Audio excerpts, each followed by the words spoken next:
Okay, good morning, good afternoon, or good evening, everybody. Today is Friday, January the 14th, 2022, and I would like to thank all of you that are so used to a Unleashing the Kraken segment or episode coming out in the middle of the week.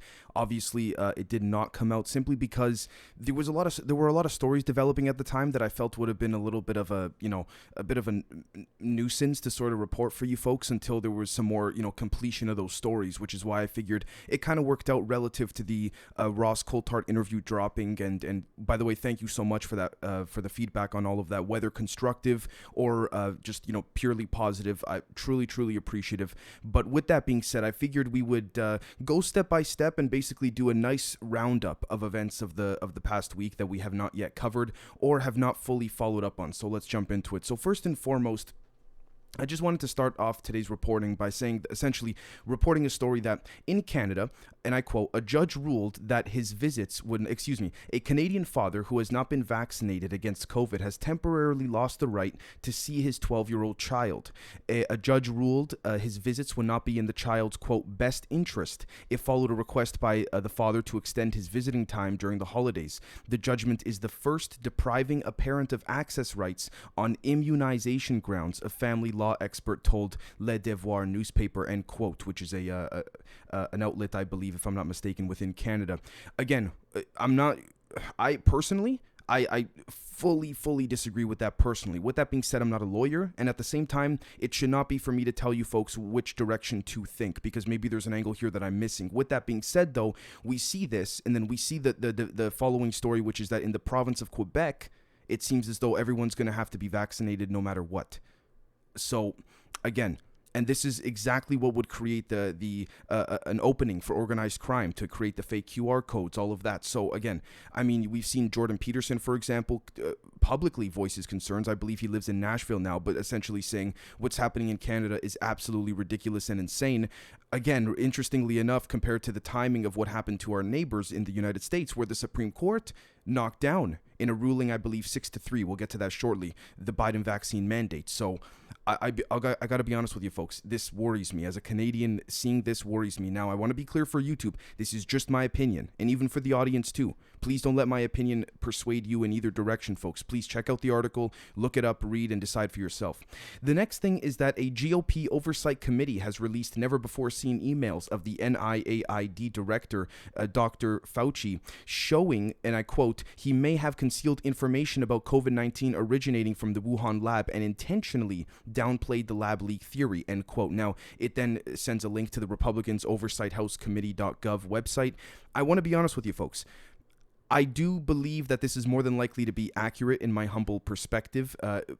However, if I'm being totally honest and consistent, we have to be vigilant to the fact that these, if it's a GOP or a DNC oversight committee, there's going to be some political slantedness in there for, of course, political leverage. Why wouldn't they take advantage of this? What I'm saying is there may be a little bit of tidbits of, BS put into these reports in order to fuel a political agenda on either side. We got to be vigilant of that. I would prefer to see an independent oversight committee, but even then, what is independent with how the way the Washington apparatus is organized? So, the next thing is that, and I quote, 80 fact-checking organizations worldwide accuse YouTube of aiding disinformation in an open letter. They demand a, quote, structured collaboration, end quote, to superimpose their counter content on videos to, quote, provide context, end quote. This just, again, they're playing both sides against the middle in my humble perspective. I think that, in my opinion, you're going to have a lot of, intelligence agencies using their media outlets and individuals that they have on the payroll, i.e. journalists, to make these claims. Now, I'm also saying that for the other side as well. So we have to be vigilant of the fact that it's not necessarily one side versus the other. It's the people versus both sides, in my humble perspective. Because again, if you create the problem and you create the so-called solution, what are you really fighting against if you have a puppet master at the top pulling both strings? Just my opinion, I could be wrong. Which will take us to our next point here, which is that Germany does not rule out shutting down Telegram in the country if the messaging app continues to, quote, violate, German law. Let's see over here. According to Interior Minister Nancy Faeser, according to Zeit, I believe that's an outlet in Germany, but I may be mistaken. I don't know specifically what laws the Telegram app is violating. I think I've reported on this before, but I mean, again, it seems to be, it's interesting. Again, it shows to me, at least personally, there's warring factions, because when you have, for example, if I'm not mistaken, the CEO of Telegram, attending the World Economic Forum, attending the Bilderberg meetings, and then all of a sudden you have Germany saying Telegram might be shut down. That tells me there's some back-end private corporation, government, private versus public industry, internal factions at almost in a non-regulated human level kind of way, if that makes sense. So that's what I get from that, but that's just me. The next thing is that UK and US scientists thought it was, quote, likely that COVID accidentally leaked from a laboratory, end quote, but feared further debate would, quote, harm science, end quote, according to the Telegraph. Telegraph.co.uk. Right. Yeah, no, not feared science would crumble the narrative. That's just my opinion, but let's move on. Because, I mean, I think you folks can, interpret that as you see fit. The next thing is that U.S. inflation has jumped to 7% in December from a year ago, the highest level since 1982. I'm not an economist. We can look at the data in different ways. I've always said this. I just do this for those that are interested in seeing these type or hearing these type of statistics reported in the KRAKEN segments. Again, things go up and down. I guess that's one way to put it, right? So the next thing is that the Prince Andrew civil sex case trial is to move forward. A U.S. judge has ruled. The judge dismissed a motion by Andrew's legal team to have the lawsuit thrown out. This is, again, following up with that, ironically enough, Britain's Prince Andrew has lost his military titles and patronage amid sex abuse lawsuit, Buckingham Palace has announced. The Duke of York will no longer use the style, quote, His Royal Highness, end quote, in official capacity. Yeah, good. Pardon my English. Fuck that guy. Like, I mean, look, we see on the right-hand side for those on YouTube, on Twitter here, right? Prince Andrew, no longer His Royal Highness. Cheryl Cole now has more military credentials than Prince Andrew. I mean, it's just too funny. There was a meme that I saw very quickly, I'll bring up, that you could see Prince Andrew speaking with Boris Johnson. It was a made-up one, obviously, but Prince Andrew's whispering to Boris in that meme saying, listen, if you were caught, you were never there. And if they found evidence of you being there, then you just happened to be there for a little bit. And if they found evidence of you being there longer than you said, then you don't remember because you were with me at a Pizza Express. It went something like that. I just, found it hilarious. So anyways. The next thing, let's take a look here, is that Boris Johnson said, he, quote, I want to apologize. So again, something hilarious occurred essentially, which is that Boris Johnson, and I'm going to say hilarious, this is my opinion, don't care what people say or think about that, but UK politicians basically went out partying the evening that Prince Philip died while the Queen was mourning. So again, take that as you will, but we will get to that shortly. The next thing is that Ukraine government says that Biden administration has sanctions ready to go in case Russian tanks cross the border, one official said according to CNN. It probably will happen. I mean, there's sources off the record saying that apparently, again, we got to be vigilant to this too, that Putin is considering harming his own army at the border to justify an invasion by saying, oh, look, they did that, or, NATO did that. NATO provoked me to go in. Look, it's all possibilities are on the table. I mean, we see declassified CIA documents. The Nixon administration considered doing that with, as I've said many times before, bombing parts of Miami to justify going to war with Cuba. So, I mean, yeah, of course. Like people, and then the masses out there think that this is still something rare. Like, oh, they would only consider doing that in extreme situations, and even then, I doubt. Come on, these people are psychopaths. They think about this every day, whether it's Russian, American. Again, I'm not trying to put this to a certain ethnicity or culture. Human on human. Let's be consistent. The next thing is that cannabis compounds prevent the virus that causes COVID from penetrating healthy human cells, according to a lab study reported by Bloomberg. Again, interesting. You can bet that Joe Rogan will probably be all over that. So the next thing is that the U.S. Supreme Court, as I had reported, blocked Biden's federal vaccine or test mandate for large businesses with a 6-3 vote. The OSHA Act does not authorize such expansive powers, the highest court of the United States said. However, Supreme Court of the United States allows Biden's other vaccine mandate for healthcare employees at facilities receiving Medicare and Medicaid funds to stay. Again, a lot of people, personally, if you guys want my opinion, I'm happy that the court ruled in this way. I think it was very strong of an overreach with respects to these mandates. It was putting people in real tough positions. To follow up on that, Jen Psaki said that Biden will continue to call on businesses to implement vaccination requirements despite the decision by the U.S. Supreme Court earlier today.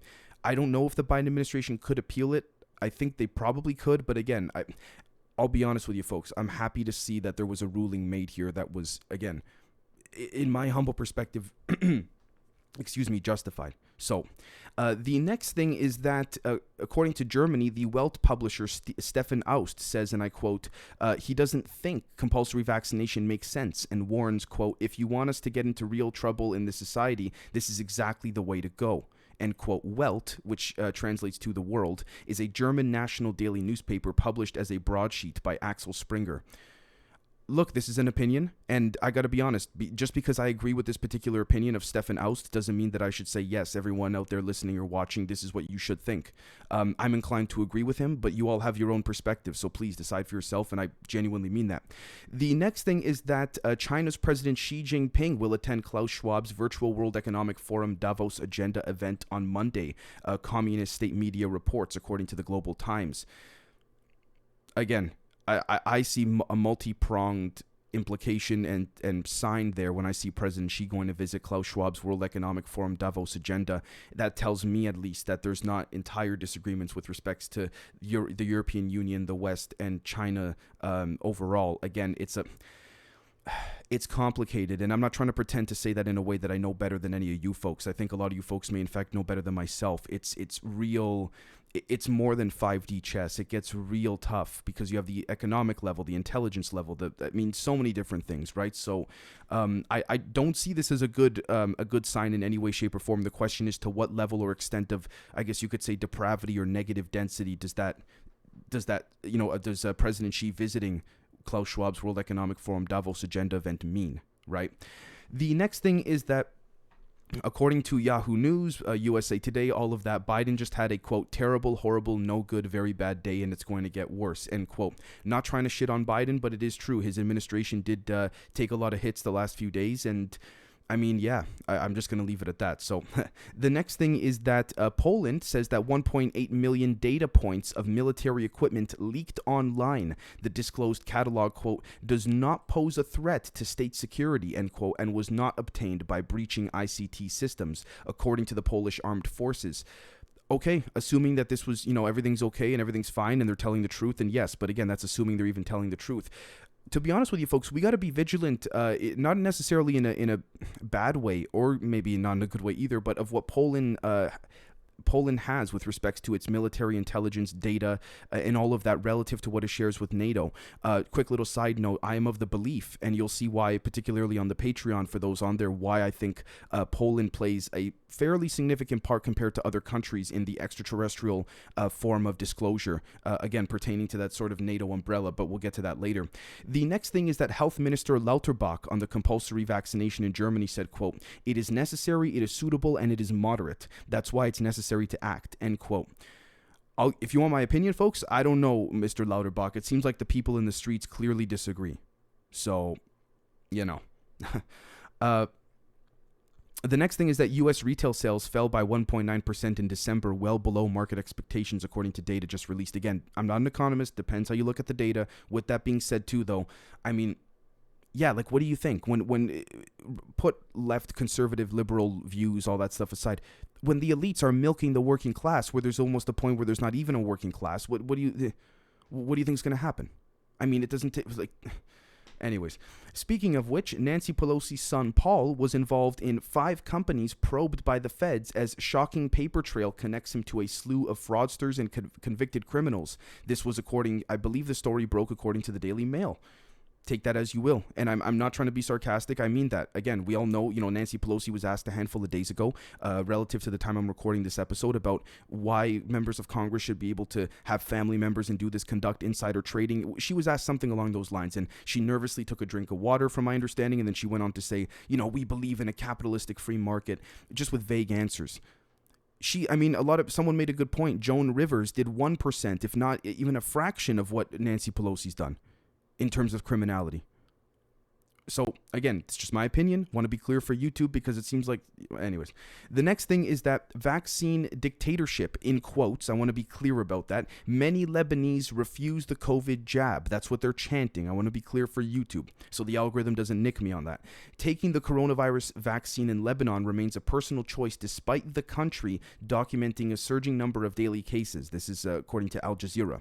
Take that as you will. The people are speaking, and again, that might not be representative of the entire country, which is why that conversation needs to be further had, in my opinion. So, the next thing is that Antony Blinken says, quote, a few weeks left to save Iran nuclear deal. U.S. officials report modest gains during talks in Vienna, but warn that nuclear advances will soon become irreversible.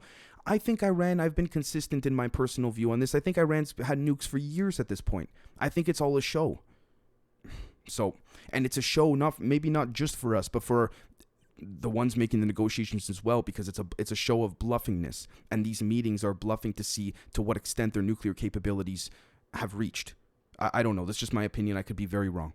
The next thing is that Turkey and Armenia, this is nice to see, talk normalizing ties after decades of animosity. The neighbors are at odds over various issues, primarily the 1915 mass killings of 1.5 million Armenians, in the Ottoman Empire.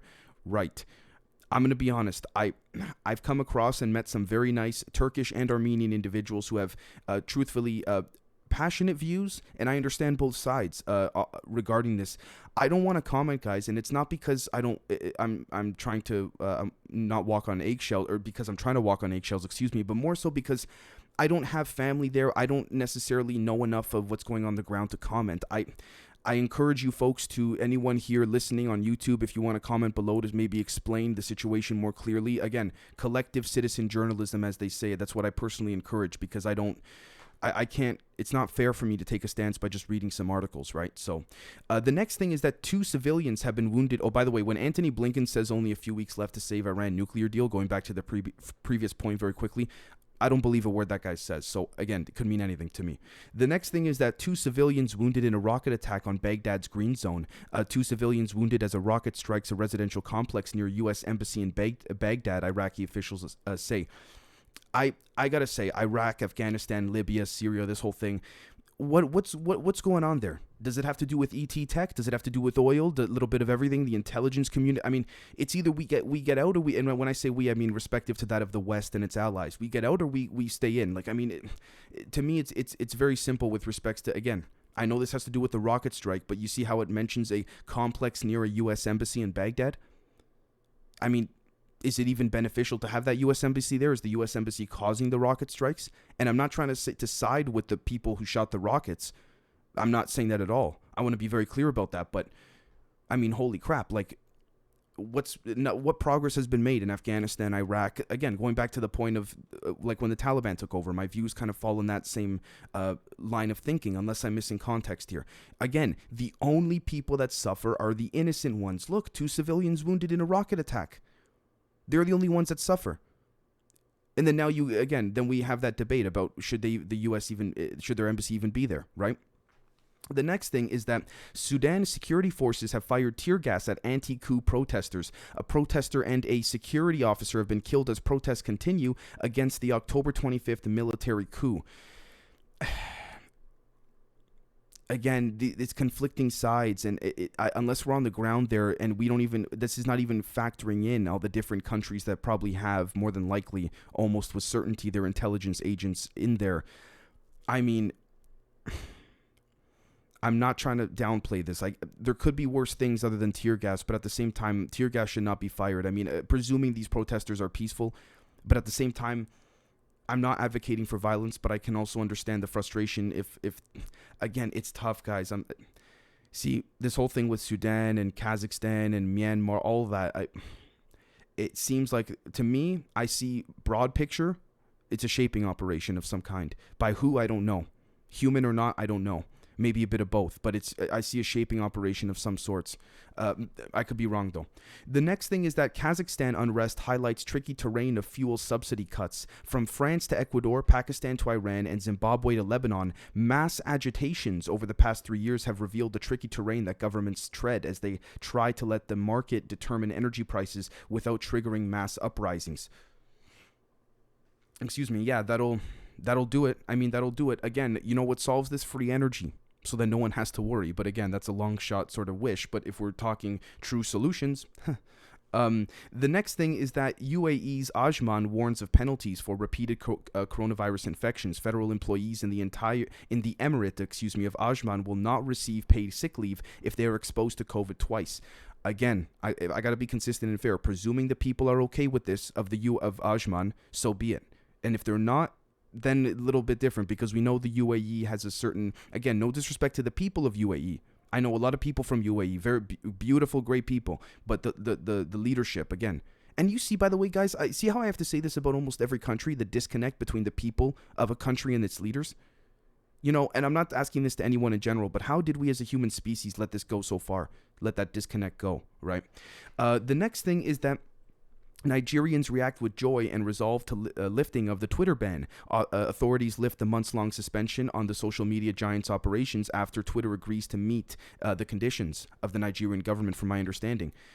Assuming this was done in the right way, I totally understand. I mean, I believe as of the time when Nigeria banned Twitter, I think it was about 5 to 6 months ago from the time I'm reporting this, Twitter freaked out. They're like, we believe in free speech, yada, yada. And everyone tweeted at the Twitter account saying, now you know how it feels when the average person gets censored for simply asking a question, right? So, it just goes to show you. The next thing is that a blockade has created hell in Ethiopia's Tigray, according to the World Health Organization. Tigray is under what the United Nations calls a de facto blockade that is preventing life-saving medicine and food from reaching millions. Yeah, you want to know who's got a bigger blockade than that? The Gates Foundation. That's the biggest blockade on the planet right now, with respects to those that can't get, not just with COVID, I'm talking about in general.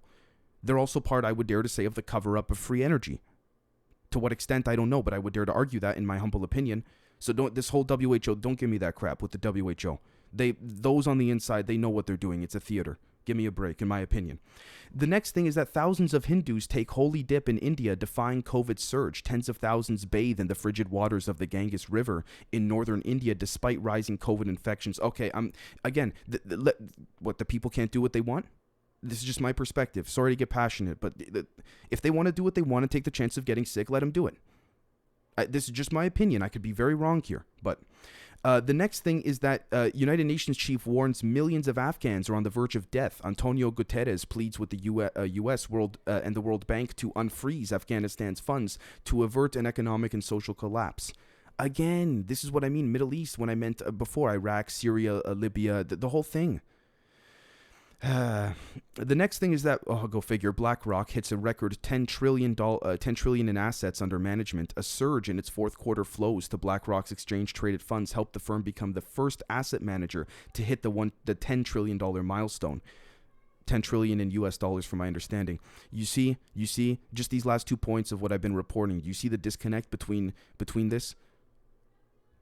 Again, it has to do with the ones at the top. The same ones at the top that are saying, we need them to unfreeze Afghanistan's funds and all that, are the same ones raking in these trillions. I'm obviously not specifically at an individual level, but maybe in some cases. But you see my point here, folks? Just like I said about Dr. Malone, we can argue, and I want to be very careful with respects to YouTube here, the same government that is ridiculing him also employs him and has given him billions of dollars of grants, and also employs him to work for DTRA, Defense Threat Reduction Agency, in addition to artificial intelligence and biorobotics with respects to nerve agents, as he said on the Rogan podcast. So again, take that as you see fit. So the next thing is that Pegasus used to target El Salvador activists and journalists, according to a report. The Citizen Lab watchdog says that Israeli NSO group spyware used by operator working in country since early 2020. Again, doesn't surprise me. If you check out the previous interview with Ross Coulthart, he brought up about how he tested and seemingly proved that almost every phone everywhere in the world could be hacked. In most cases, or if not in all cases. The next thing is that Brazil's Bolsonaro accuses the Supreme Court justices of partisanship. The far-right president says 2 justices favor his left-wing rival Luiz Inácio Lula da Silva before October's election. He's provoking. He's just trying to poke the metaphorical bear to just stir stuff up, and it probably will work because it gets people talking about it, right? It got me talking about it, to be fair. So the next thing is that Colombia says its consul in Haiti was threatened after the Moise killing. A foreign minister says threats occurred after consul tried to give aid to detained former soldiers. I think that, again, I have no proof of this, just my opinion. I'd say CIA's behind this, just my opinion. Speaking of which, following up with that, dozens of Cuban protesters plan to face trial this week, relatives say. Demonstrators were detained during unprecedented July protests against food shortages, rising prices, and other grievances. And in addition to that, a state win for Venezuela's opposition masks deeper problems. Despite a symbolic victory in Hugo Chavez's home state, analysts say the opposition has few options left. And then finally, Nicaragua's president is sworn in again. Daniel Ortega won a fourth consecutive term in an election widely regarded as a sham. You might say, Dave, why did you report four or five points pertaining to Latin America all consecutively without commenting on each of them individually like you normally do? Why? I think the CIA's got a hand in all those things there. And it's just my opinion. I could be very wrong. But what you just heard, if you got to play it back real quick, folks, I think all those, this is why I don't trust it. I don't trust it. Which leads us to speculation, because then that leads us to conclude the headline from the article itself may not even be accurate, so we got to question it all. I mean, this is my opinion, but the next thing is that, quote, be afraid. Cyber attack in Ukraine targets government websites. A disruption comes as tensions with Russia escalate as NATO and EU promise to help Kiev weather further attacks.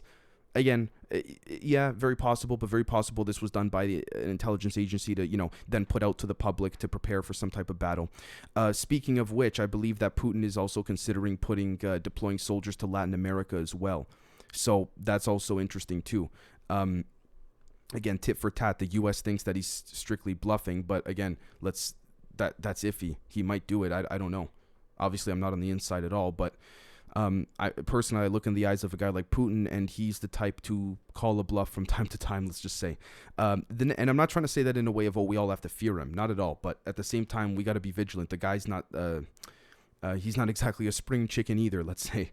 The next thing is that as the Queen mourned alone, the UK government staff held parties. And again, speaking about earlier, two lockdown-breaking Downing Street gatherings were held on the eve of Prince Philip's funeral in April 2021. A newspaper alleges Downing Street has apologized to Buckingham Palace for two staff parties in number 10 the night before Prince Philip's funeral. The gatherings, first reported by The Telegraph, took place on April 16th, 2021, and went on until the early hours. The Prime Minister's spokesman said it was, quote, deeply regrettable that this took place at a time of national mourning, end quote. Boris Johnson was not at either party, but he faces questions over alleged COVID rule breaking at number 10. Again, this is why a lot of people, as of the day I'm recording this, went outside of Downing Street. I don't know, Buckingham Palace or Downing Street. Please forgive me if I confused the location, but dressed up as Boris Johnson with a bunch of beer, saying, this is a work day, and they're imitating Boris with the hair, the mask, the whole thing. I found it hilarious because, again, it's that action speaks 1,000 words in my opinion, so take that as you will. Not to mention the cocaine found in Boris's offices and all that. But the next thing is that North Korea fires more missiles and warns U.S. of, quote, stronger reaction. The launch comes as Pyongyang accused United States of intentionally escalating the situation by calling for tougher sanctions. It's hard to look.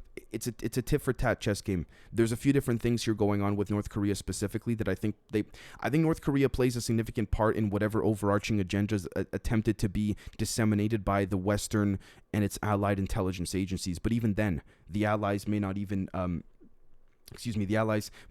know of the compartmentalized plans relative to what the U.S. is keeping secret. And that's just my opinion with respects to where that comes into play. The next thing is that the Myanmar military replaces its Air Force chief amid a bombing campaign. Maung Kyaw, a general under U.S. sanctions, reportedly removed from the post he had held since 2018. Okay, I mean, we will follow up on this. Again, Myanmar, as I mentioned, lots to speculate on. So could that be an intelligence apparatus or operation that was many months or weeks or maybe even years in the making? Was this Myanmar coup, pre-planned, so to speak, by various intelligence foreign adversaries? We got to speculate, guys. We don't know. We really don't. The next thing is that a Chinese spy infiltrated UK Parliament, MI5 alleges. For those not familiar, that is the intelligence agency of the UK. Intelligence agency says the female Chinese national engaged in political interference activities on behalf of Beijing. Yeah, they're all doing it to each other. So, I mean, to be honest with you, I wonder why this story of all things made the rounds publicly. But the next thing is that a Chinese woman is stuck in a blind date's home by abrupt COVID lockdown. Parts of the central Chinese city of Zhengzhou, hopefully I pronounced that correctly, went into sudden lockdown while the woman was having dinner at her date's residence. I just wanted to report that because that's interesting in a way that, again, she's actually stuck there. It seems funny, but to be honest, imagine if you were stuck somewhere for that long period of time. That's quite, in my humble perspective, frightening in a way, because then it shows the authoritarian rule of the government respective to where you live. But the final thing pertaining to China is that Beijing's South China Sea claims, quote, gravely undermined rule of law, end quote. The U.S. State Department questions Beijing's claims of sovereignty over more than 100 features in the disputed sea. yeah, again, it's back and forth, tit for tat. It's no coincidence that allegedly this is all being built up relative to off-the-record sources saying that tensions with going to war with China are even higher than that of the Cold War. I mean, you can argue the Cold War was a theater or a front in a lot of regards, but, there's a lot. I mean, there's a lot. For example, if we hop here very quickly onto DuckDuckGo and we type in U.S. sanctions, let's just take a look here very quickly in the news section. U.S. Senate declines new sanctions against Nord Stream 2. North Korea fires fresh missiles in response to U.S. sanctions. I mean, Iran, they're talking about sanctions. So, Russia warns it will sever ties with the U.S. if it sanctions Putin over Ukraine crisis. It's all over. The sanctions are flying. So I at that point, not sure what to make of all this. But with that being said, folks, I hope you enjoyed today's Kraken Roundup. We do have some more public content coming for you folks later today, in addition to a new, fresh, members-only episode, the regular traditional kind that those that are members on the Patreon know and love so much. So with that being said, folks, thank you so much for listening or watching, and we'll catch you all very, very soon. Cheers.